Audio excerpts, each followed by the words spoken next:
But going around the state threatening people, or the legislature, or condemning the legislature, that's not the model we use to get an early budget. The model we used to get an early budget was talking with each other, acting responsibly, toning down the rhetoric, and we got an early budget. Well, he did go around the state for the budget too, did he not? But not this seems to be a little bit more harsh than the budget negotiations. The budget negotiations, the governor has a tremendous amount of power. When you get into the legislative side, that's when there's a balance of power, and you're talking about public policy. And the legislature is part of that process. But unfortunately, I think we're getting the sense that the governor wants it, all his way, and that it's not even a, bicameral legislature. It's going to be just what Governor Cuomo wants. Okay, that's not the way we operate. Okay, there was a governor who did this. His name was Eliot Spitzer. He went around the state, and he actually singled out individual lawmakers, which is not what Andrew Cuomo has done yet. He has just said, writ large, the legislature is, fraught with scandal, hasn't been able to police itself. Today, of course, the topic is ethics reform. Yesterday, right. Property tax cap.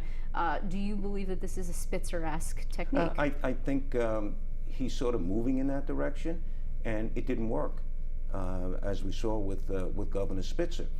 I'm a firm believer in consensus, talking, working things through. I've told the governor on a number of occasions that the legislature has a process that we have to go through. But he has those poll numbers. I mean, the poll numbers are astronomical. Okay. Quite clearly, he's very popular, whereas the legislature is not. Well, he's very popular, and I'm very popular in my district.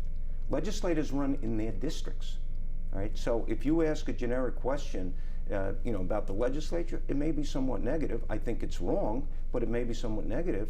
But if you go into my district, my numbers are going to be pretty good. So have you? Because I've developed a relationship with my constituents.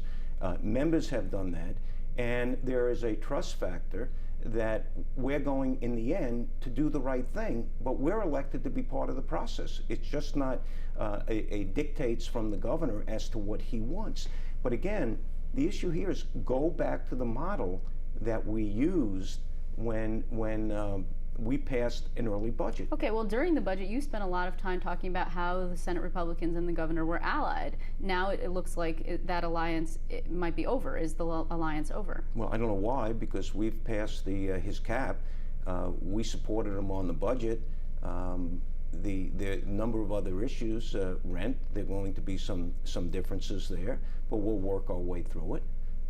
But the property tax cap, it's hard for me to understand how we can criticize Republicans when we've passed his bill. Now, if he wants negotiations on the property tax cap, that means he wants to water it down.